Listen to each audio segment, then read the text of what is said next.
Friends, स्वागत है आपका अपने यूट्यूब चैनल एसडी एजुकेशन पे। आज हम बात करेंगे सीटेट के मोस्ट इंपॉर्टेंट टॉपिक किशोरावस्था के बारे में। यानी कि जो विकास की अवस्थाएं होती हैं उनमें एक अवस्था होती है किशोरावस्था। हमने अपने पिछले वीडियो में शैशवावस्था, बाल्यावस्था, बाल्यावस्था के जो दो प्रकार हैं, पूर्व बाल्यावस्था तथा उत्तर बाल्यावस्था इत्यादि के बारे में जाना है। अब हम अपने अगले टॉपिक यानी कि विकास की जो अवस्थाएं होती है उसमें जो अगली अवस्था है किशोरावस्था, इसके बारे में हम जानेंगे, जिसे एडोलसेंस के नाम से भी जाना जाता है।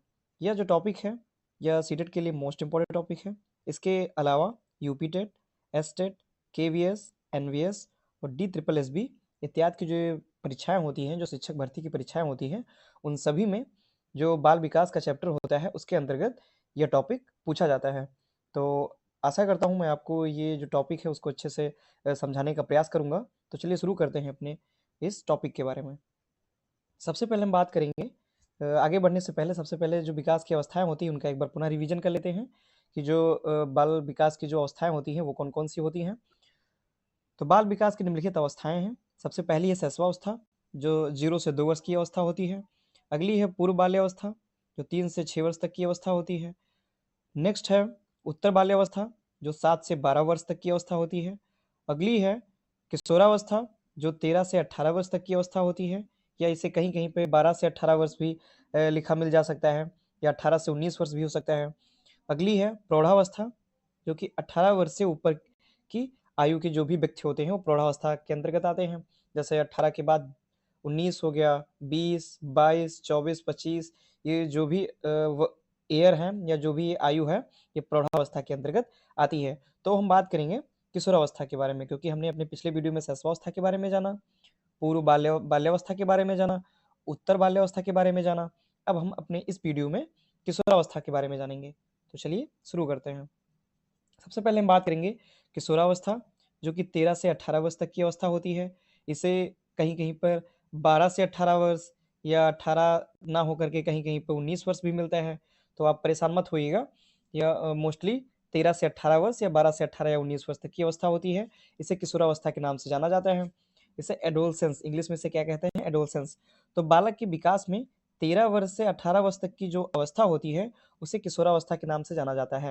यानी कि जो बालक के विकास का जो क्रम होता है उसकी जो अवस्थाएं होती हैं, उन अवस्थाओं में जब बालक 13 वर्ष से 18 वर्ष के तक की जो अवस्था से जब गुजरता है तो उस अवस्था को किशोरावस्था के नाम से भी जाना जाता है। अगले पॉइंट पे अगर हम चलेंगे तो किशोरावस्था जो होती है उसके और कौन कौन से नाम हैं, यानी कि उसके उपनाम कौन कौन से हैं, अन्य किस नामों से किशोरावस्था को जाना जाता है। तो वीर पूजा की अवस्था, यानी कि जो किशोरावस्था होती है इसे वीर पूजा की अवस्था भी कहते हैं। वीर पूजा का मतलब यह होता है नायक, नायक पूजा की अवस्था। यानी इस अवस्था में जो बालक होता है वो किसी न किसी नायक को वो अपना लीडर मानता है, या उसका जो होता है वो फैन होता है, फैन फॉलोइंग करता है। तो ये वीर पूजा की अवस्था होती है। नायक में वह स्वतंत्रता सेनानी जो होते हैं उनको भी मान सकता है, या अन्य जो भी नायक है वो उनको अपना आइडियल मान सकता है। तो यह वीर वीर पूजा की अवस्था कहलाती है। तो यह जो अवस्था होती है वीर पूजा की अवस्था भी कहलाती है। अगला है जीवन का सबसे कठिन काल। यह जो काल होता है जीवन का सबसे कठिन काल माना जाता है, क्योंकि इस अवस्था में जो बालक होता है वह असमंजस में रहता है, क्योंकि जो बुजुर्ग होते हैं या जो उसके माता पिता होते हैं वह उसको बच्चा समझते हैं, बल्कि जो बालक होता है वो अपने आप को बच्चा ना समझ करके एक परिपक्व मनुष्य के रूप में देखता है। वो सारे कार्य करने के लिए उत्सुक रहता है जो बाकी सब उसके उम्र से अधिक के जो भी व्यक्ति होते हैं वो करते हैं। इसलिए यह उसके जीवन का सबसे कठिन काल होता है। अगला पॉइंट है, इसे स्वर्ण काल के नाम से भी जाना जाता है। यानी जो किशोरावस्था होती है यह जीवन का स्वर्ण काल होती है। अगला है किशोरावस्था एक परिवर्ती अवस्था है। यानी किशोरावस्था जो होती है एक परिवर्ती अवस्था होती है। इसका मतलब यह होता है कि जो भी किशोरावस्था होती है वह शैशवावस्था की एक परिवर्ती अवस्था होती है। यानी कि जो भी कुछ ऐसे लक्षण होते हैं जो शैशवावस्था के होते हैं वह पुनः हमें किशोरावस्था में दिखाई पड़ते हैं। इसके अलावा जो किशोरावस्था होती है इसको टीनेज के नाम से भी जाना जाता है। इसको अभी हमने बताया कठिन काल के नाम से भी जाना जाता है। और इसे परिपक्वता काल, यानी कि परिपक्वता काल, यानी कि जो किशोरावस्था होती है इसको परिपक्वता काल या परिपक्वता की अवस्था के नाम से भी जाना जाता है। इसे संवेग आवेग के तीव्रता काल या पूर्ण सामाजिकरण की अवस्था भी कहते हैं। इसे संघर्ष व तूफान की अवस्था भी कहते हैं। मोस्ट इंपॉर्टेंट है, परीक्षा में पूछा गया है कि संघर्ष संघर्ष व तूफान, संघर्ष व तूफान की अवस्था किसे कहा गया है? तो किशोरावस्था को संघर्ष या तूफान की अवस्था कहा गया है। तो ये हमने देखे जो किशोरावस्था है उनके उपनाम क्या-क्या होते हैं, इनके बारे में हमने बात की। अब अगले पॉइंट पे चलते हैं। अगला पॉइंट है किशोरावस्था की विशेषताएँ, यानी जो किशोरावस्था होती है इसकी कौन-कौन सी विशेषताएँ होती हैं। सबसे पहले बात करते हैं कल्पना की बाहुल्यता, यानी कि जो किशोरावस्था होती है इसमें बालक या जो बालिकाएँ होती हैं, वो कल्पना की बाहुल्यता में रहती हैं, यानी कि बहुत ही सपनों में सोचने विचारने की जो क्षमता होती है वो अधिक होती है। तो ये कल्पनाओं में ही विचरण करते रहते हैं, इसीलिए इनमें कल्पना की बाहुल्यता अधिक होती है।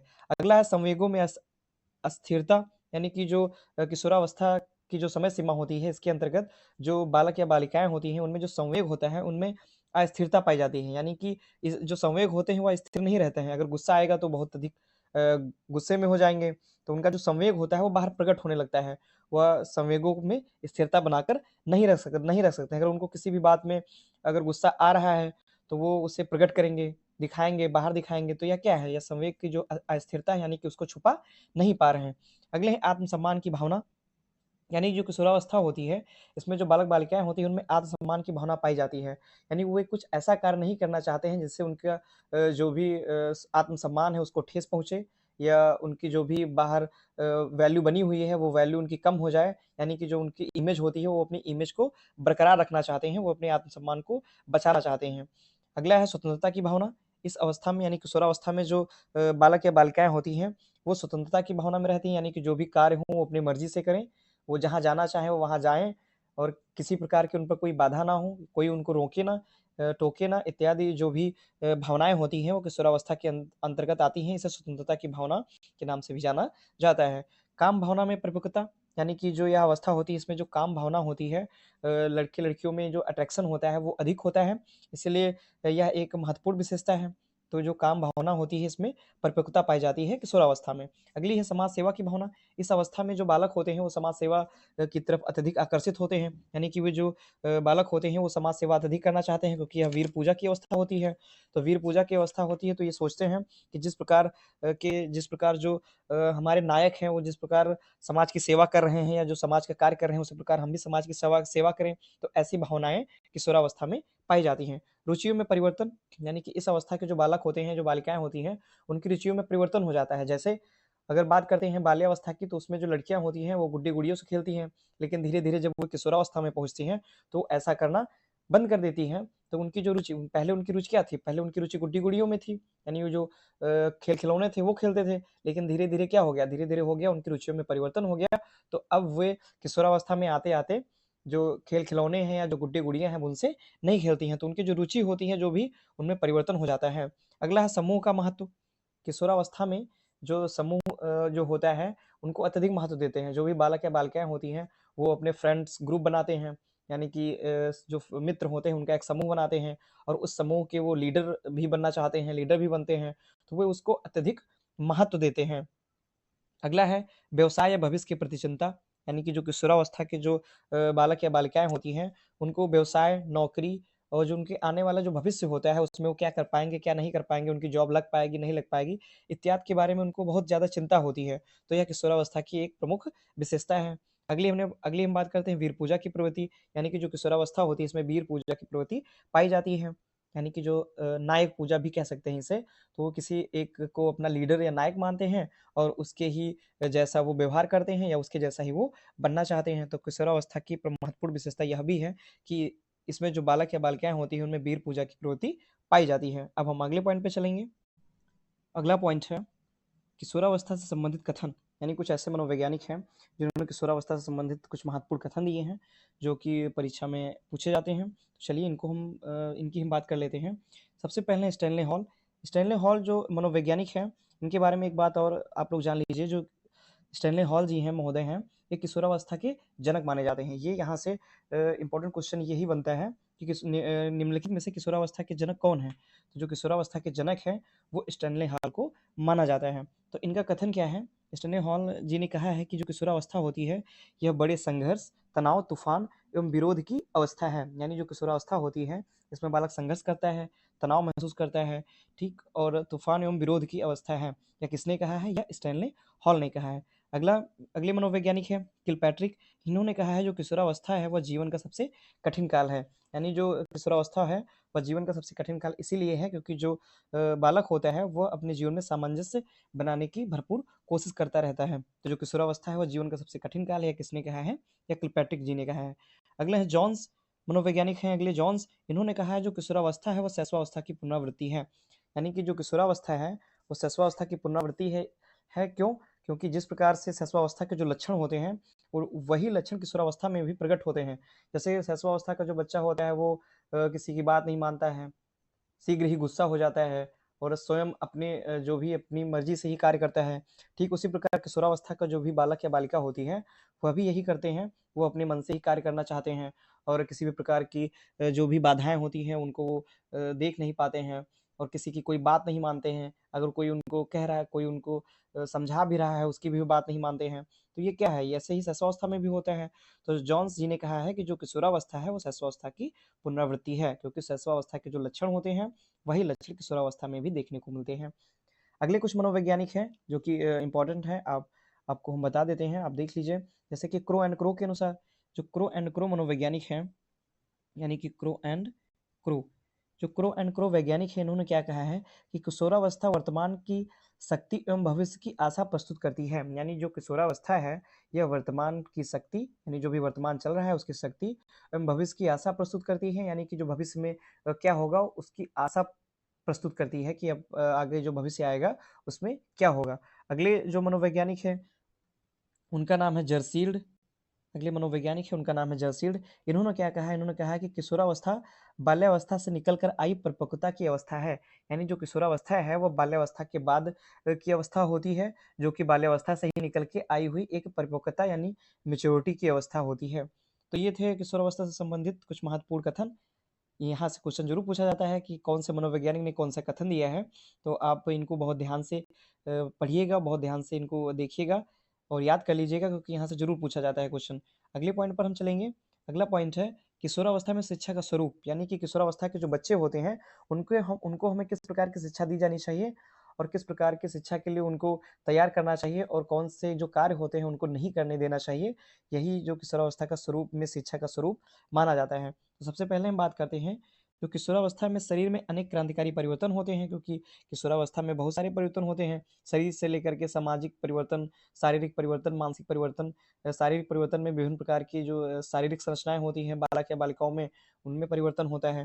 तो किशोरावस्था में शरीर में अनेक क्रांतिकारी परिवर्तन होते हैं जिनके बारे में किशोर और किशोरियों को उचित जानकारी हेतु जानकारी होना बहुत आवश्यक है। यानी कि जो किशोरावस्था होती है उसमें अनेक क्रांतिकारी परिवर्तन होते हैं जिसमें विभिन्न प्रकार के परिवर्तन हो सकते हैं। जैसे कि शारीरिक परिवर्तन हो सकता है, मानसिक परिवर्तन हो सकता है, सामाजिक परिवर्तन हो सकता है। इसके बारे में जो भी बालक बालिकाएं होती हैं उनको उचित जानकारी देना चाहिए या इनके बारे में उनको शिक्षा प्रदान करनी चाहिए। अगला पॉइंट है किशोर में स्वयं परीक्षण, निरीक्षण, विचार और तर्क करने की प्रवृत्ति होनी चाहिए, इसलिए उनके पाठ्यक्रमों को इसके अनुकूल बनाना चाहिए। यानी जो किशोरावस्था के जो बच्चे होते हैं उनमें स्वयं परीक्षण करने की, स्वयं निरीक्षण करने की और स्वयं सोच विचार और तर्क करने की प्रवृत्ति होती है। तो उनका जो भी पाठ्यक्रम या जो भी सर्कुलम होता है वो इसी के अनुकूल बनाया जाना चाहिए ताकि जो बालक होता है वो स्वयं से ये सारी क्रियाएं कर सके और जो भी शिक्षा है वह बाल केंद्रित शिक्षा हो सके। यानी कि जो पाठ्यक्रम बनाया जाना चाहिए वो बालक को केंद्र में रख करके या बालक को ध्यान में रख करके ही पाठ्यक्रम का निर्माण किया जाना चाहिए। अगले पॉइंट पे हम चलते हैं। किशोर को ना तो बालक समझना चाहिए और ना उसके प्रति बालक सा व्यवहार करना चाहिए। किशोरों से मित्रवत और वयस्कों जैसा व्यवहार करना चाहिए। यही जो अवस्था होती है यह क्या होती है, जीवन का कठिन काल होती है क्योंकि किशोर को ना तो बालक समझा जाता है और ना ही उसको बड़ों जैसा व्यवहार किया जाता है। तो किशोर को ना तो बालक समझना चाहिए और ना ही उसके प्रति बालक का सा व्यवहार करना चाहिए। किशोरों से मित्रवत और वयस्कों जैसा व्यवहार करना चाहिए। यानी किशोर को जो भी बालक होते हैं उनको एक मित्र के समान समझना चाहिए और मित्रता के रूप में ही उनके साथ व्यवहार करना चाहिए और जो भी उनकी समस्याएं होती हैं, एक जो दोस्त होता है, एक जो मित्र होता है, उसी के अनुसार उनकी जो समस्याएं होती हैं उनको दूर करनी चाहिए। ऐसा जो शिक्षक है वह उनको ऐसा ही करना चाहिए। शिक्षक हो गए या जो माता पिता हो गए उनको यही करना चाहिए कि बालक को ना तो वह किशोर को ना तो वह बालक समझे और ना ही उसके प्रति बालकों सा व्यवहार करें, बल्कि किशोरों के साथ यानी बालकों के साथ मित्रवत और वयस्कों जैसा व्यवहार करना चाहिए। अगला पॉइंट है किशोर बालकों और बालिकाओं की अधिकांश समस्याओं का संबंध उनकी काम प्रवृत्ति से होता है। ये उन शिक्षा की व्यवस्था होना अति आवश्यक है। यानी जो किशोर बालक एवं बालिकाएं होती हैं, वे एक दूसरे के जो यह अवस्था होती है वह काम प्रवृत्ति की अवस्था कही जाती है। तो जो बालक और बालिकाएं होती हैं वो एक दूसरे से अट्रैक्ट होते हैं। तो जो इसके बारे में जो एक शिक्षा होती है वह अत्यधिक से अत्यधिक प्रदान करनी चाहिए। यानी जो सिलेबस हो उसमें यौन शिक्षा की व्यवस्था होनी अति आवश्यक है, ताकि इसके बारे में बालक एवं बालिकाओं को अधिक से अधिक जानकारी मिल सके और विभिन्न प्रकार की जो समस्याएं हैं उन समस्याओं से जो भी समस्याएं हैं या जो भी बालक बालिकाओं के जो भी इससे संबंधित प्रश्न होते हैं वो सारे दूर हो सके और उनकी जो भी जिज्ञासाएं हैं वो सारी जिज्ञासाएं शांत हो सकें। तो ये था हमारा आज का टॉपिक किशोरावस्था, जो कि बालक की अवस्थाओं के अंतर्गत आता है, बाल विकास की अवस्थाओं के अंतर्गत आता है किशोरावस्था। इसके बारे में हमने डिटेल से चर्चा की। आशा करता हूँ आपको यह वीडियो पसंद आई होगी। अगर वीडियो पसंद आई है तो प्लीज़ वीडियो को लाइक करें, वीडियो को शेयर करें और हमारे चैनल को सब्सक्राइब करें। धन्यवाद।